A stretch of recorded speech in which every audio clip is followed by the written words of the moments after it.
નમસ્કાર દર્શક મિત્રો, પાટવી ગુજરાતી ન્યૂઝમાં આપનું હાર્દિક સ્વાગત છે। ઉમરેઠ લાયન્સ ક્લબ બ્રહ્માકુમારીના સહયોગથી સુરતમાં આયુર્વેદિક હોસ્પિટલનો કેમ્પ યોજાયો। આરોગ્ય પરિવાર કલ્યાણ વિભાગ ગુજરાત રાજ્ય નિયામકની કચેરી ગાંધીનગર પ્રેરિત આયુર્વેદિક અને હોમિયોપેથીનો ફ્રી ચેકઅપ અને ફ્રી દવાઓ સાથેનો કેમ્પ બ્રહ્માકુમારી સંસ્થા અને લાયન્સ ક્લબ ઉમરેઠના સંયુક્તપણે બ્રહ્માકુમારી સેન્ટર વૈકુંઠધામ ખાતે યોજાયો।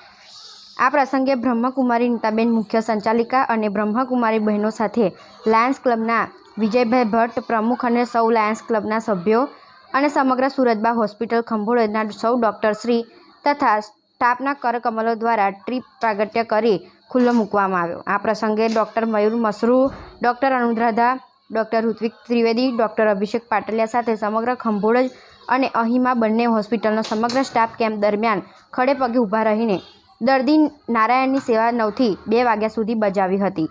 આમ આ કેમ્પ સફળતાપૂર્વક પાર પડ્યો હતો। આ પ્રસંગે ઉમરેઠ અને આજુબાજુના ગામના લગભગ 300થી વધુ દર્દીઓને દર્દી નારાયણ સેવા અને આયુર્વેદ અને હોમિયોપેથીની દવા ફ્રીમાં આપવામાં આવી। પાટવી ગુજરાતી ન્યૂઝ રિપોર્ટર રમેશ ચંદ્રસિંહ રાણા।